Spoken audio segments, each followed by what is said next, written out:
Bienvenidos a esta exploración profunda. Hoy nos metemos de lleno en una obra, una obra fundamental del siglo XX que sigue interpelando. El hombre en busca de sentido, de Viktor Frankl. Exacto. Y es un testimonio crudo, ¿no? La experiencia misma de un psiquiatra en los campos de concentración nazis como Auschwitz.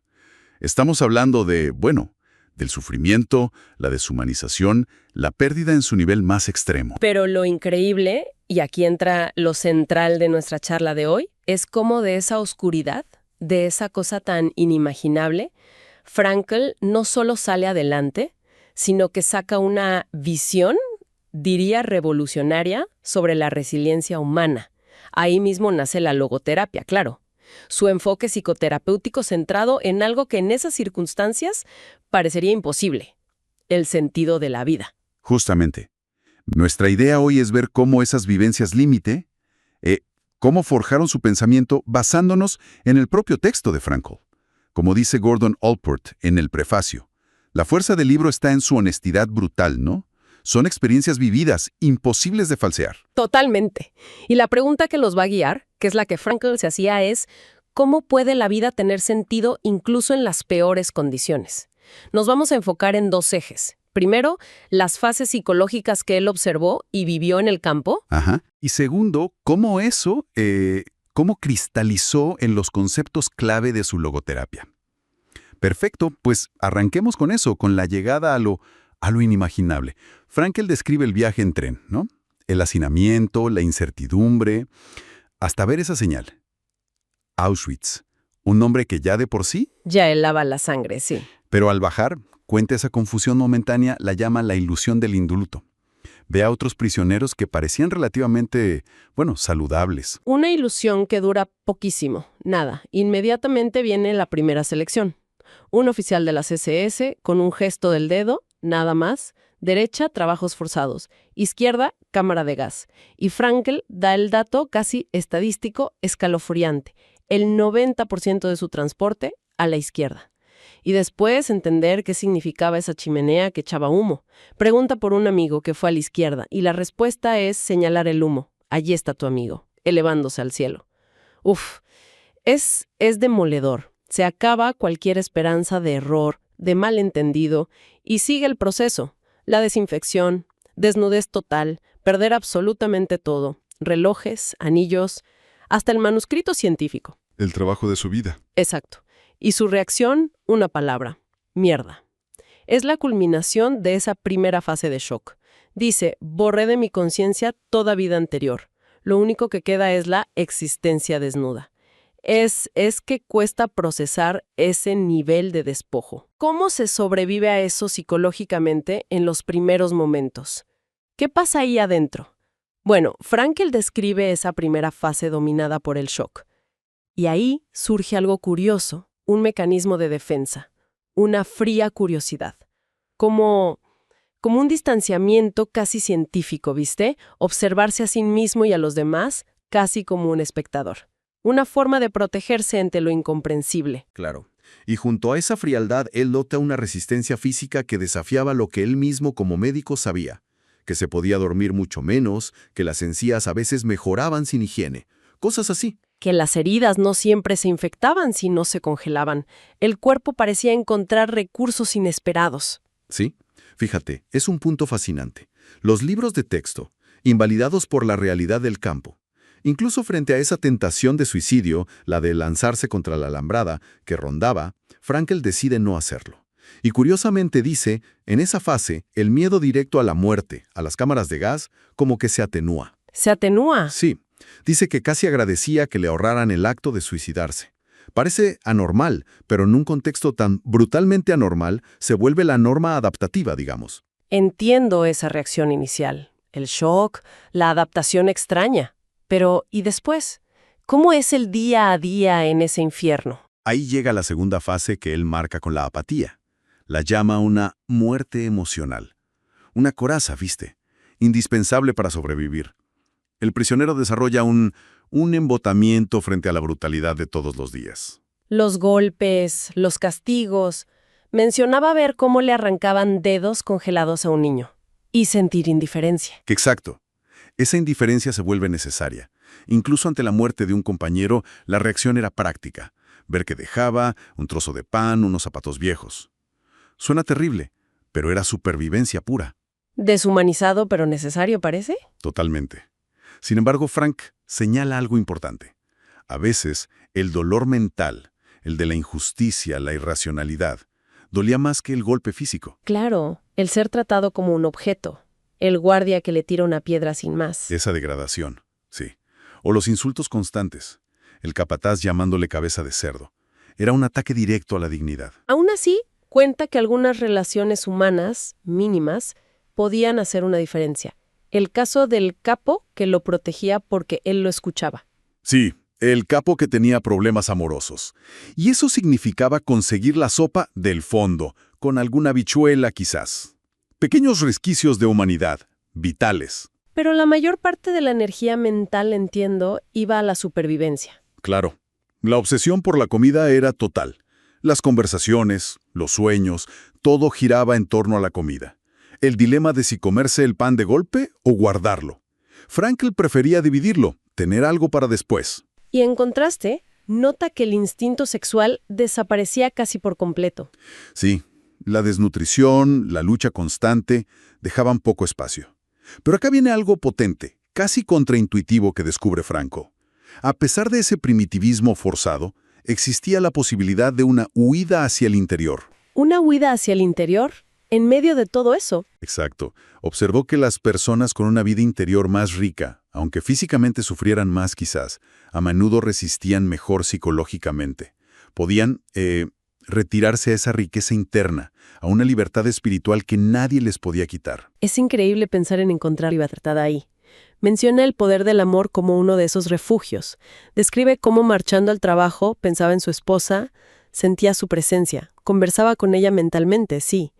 Y llega a esa conclusión tremenda. La salvación del hombre está en el amor y a través del amor, incluso sin saber si ella vivía.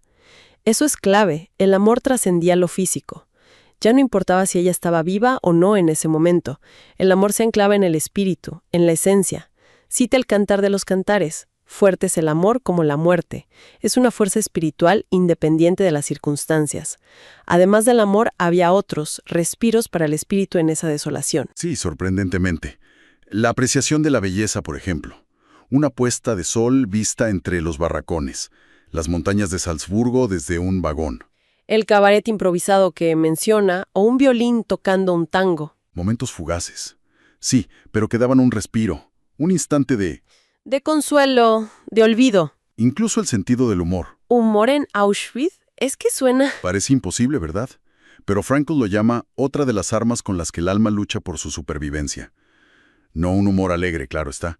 Un humor más bien macabro, irónico. Como inventar anécdotas del futuro. Claro, como imaginarse pidiendo en un restaurante que le sirvan la sopa del fondo, como hacían en el campo para pillar las legumbres. Era una forma de distanciarse del horror por un momento. Y la religión, claro, para muchos sería un pilar. Sin duda. Describe oraciones secretas, una fe que se profundizaba en esas condiciones extremas, que ofrecía un marco de sentido trascendente a todo aquello. Todo esto que estás describiendo, amor, belleza, humor, fe, parece apuntar a esa idea central que mencionaste, la libertad interior. Exactamente. Es quizás la conclusión más radical de Frankl. La última de las libertades humanas, la que nadie te puede quitar, es elegir la actitud personal ante un conjunto de circunstancias. Eso siempre es nuestro. ¿Pero de verdad es posible elegir la actitud bajo esa brutalidad constante? Suena casi sobrehumano. Él da ejemplos, ¿no? Prisioneros consolando a otros, compartiendo el último pan. ¿Eran la excepción? Bueno, Frankl argumenta que esos ejemplos, aunque no fueran la mayoría, demuestran que era posible. Que el ser humano no es solo un producto de su entorno, que incluso ahí se podía conservar la dignidad, decidir qué tipo de persona ser. Cita Dostoyevsky: solo temo una cosa, no ser digno de mis sufrimientos. La elección era esa, ser digno o sucumbir por dentro. Y para mantener esa actitud, esa dignidad, ¿qué era lo crucial?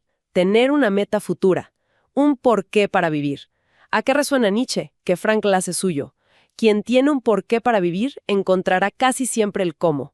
La falta de esa meta, la incertidumbre de cuánto duraría aquello, lo que llama la existencia provisional, era de lo más destructivo. Deformaba el tiempo, dice. Días eternos, semanas cortas. Exacto. Y el peligro de quedarse anclado en el pasado o ver el presente como irreal, porque eso te impedía encontrar oportunidades de crecimiento o de darle sentido al sufrimiento presente.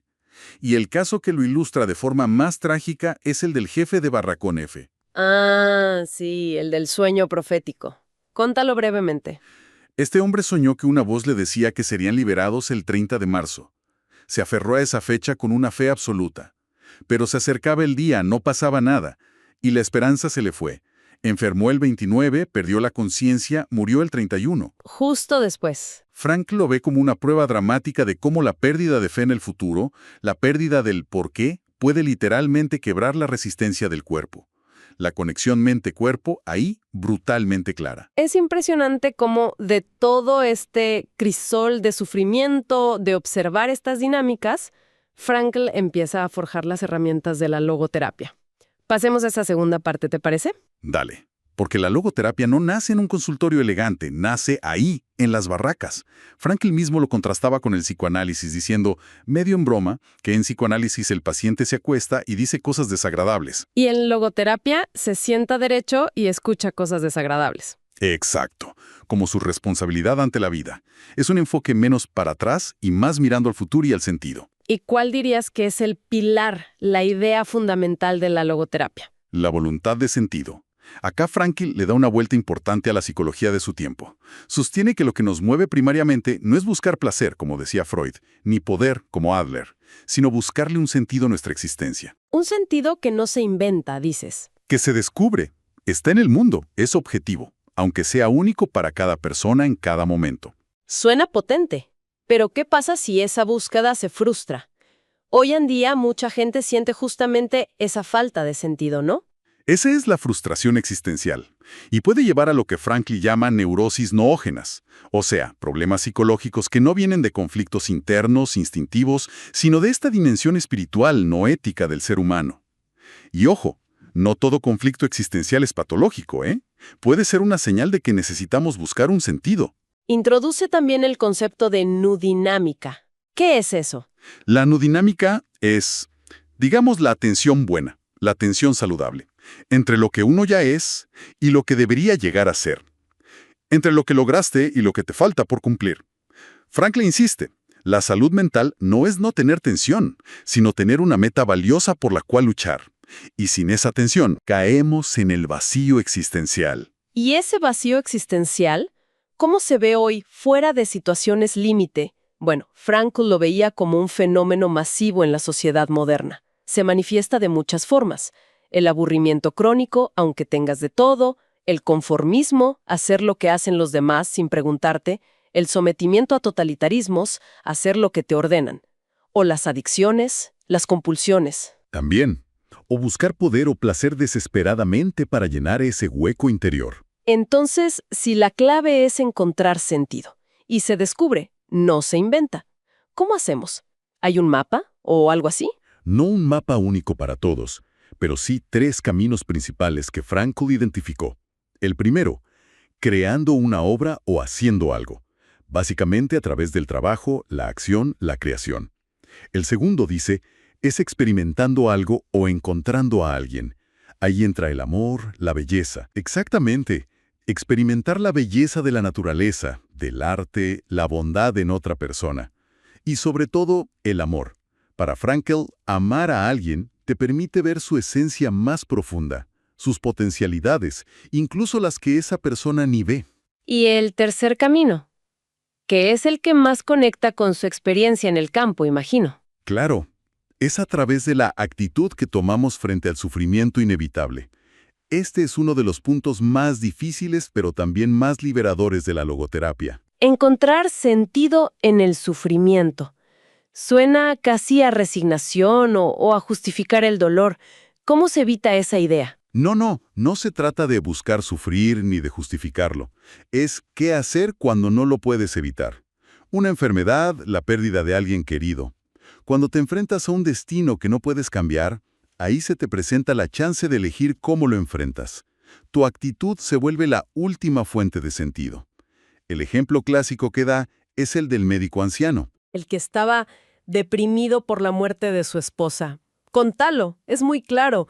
Frank le pregunta qué hubiera pasado si él moría primero.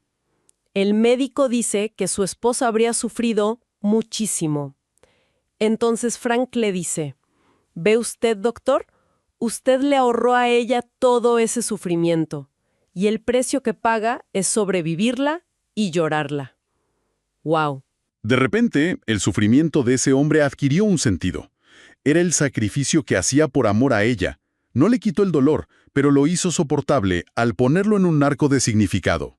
Es una perspectiva que realmente te cambia el chip. Mencionaste también el suprasentido. ¿Qué es eso? Es la idea de que puede haber un sentido último en la vida o en el sufrimiento que va más allá de lo que podemos entender con la cabeza. Reconocer que la lógica humana tiene límites. Para algunos, acá entra la fe religiosa, confiar en un orden mayor. Para otros, puede ser simplemente aceptar que hay misterios que nos superan. La logoterapia también tiene técnicas concretas, ¿no? Una muy llamativa es la intención paradójica. ¿Nos la explicas? Se usa mucho para fobias y ansiedades anticipatorias. ¿Viste cuando el miedo a que pase algo hace que pase? ¿Como el miedo a ponerse colorado o a temblar? Sí, el círculo vicioso. Exacto. La técnica invita a la persona, medio en broma, a intentar hacer justo eso que teme. ¿Cómo? Suena contradictorio. Decirle al que tiene miedo a sudar. Dale, demuestra cuánto puedes sudar hoy. O al que tiene calambre de escribiente. Intenta hacer los peores garabatos. Parece loco, pero funciona. Se basa en dos capacidades humanas. El autodistanciamiento, poder vernos desde afuera, y el humor. Al desear irónicamente lo que tememos, rompemos el círculo del miedo. Ya no huís, vas al encuentro de forma paradójica. Frankl contaba éxitos notables con esto. Interesante. Y la otra técnica principal es la de reflexión. ¿Esa para qué sirve? Esa combate dos cosas. La hiperintención, cuando desear algo mucho impide conseguirlo, como pasa a veces en temas sexuales, y la hiperreflexión, estar demasiado pendiente de uno mismo, del síntoma. La de reflexión busca sacar la atención del problema y dirigirla hacia afuera, a una tarea, a otra persona, al sentido. El ejemplo clásico es el de la mujer con problemas para alcanzar el orgasmo por la ansiedad y la autoobservación. Al redirigir su atención a la pareja, al acto de amar, surgía espontáneamente. Exacto. Ambas técnicas, intención paradójica y de reflexión, apuntan a lo mismo. Romper esos patrones neuróticos centrados en el yo y fomentar la autotrascendencia, la capacidad de salir de uno mismo y orientarse hacia algo o alguien más. Para Frankl, la salud psíquica pasa por ahí, por esa orientación al sentido. Y todo esto al final desemboca en una crítica fuerte a lo que él llama pandeterminismo. Sí, Frankl se planta firme contra cualquier visión que reduzca al ser humano a ser solo un producto de sus condicionamientos, sean biológicos, psicológicos o sociales. Insiste, basado en su experiencia límite, en que el ser humano siempre guarda un espacio de libertad para elegir su actitud. No estamos totalmente determinados, nos determinamos a nosotros mismos con cada decisión.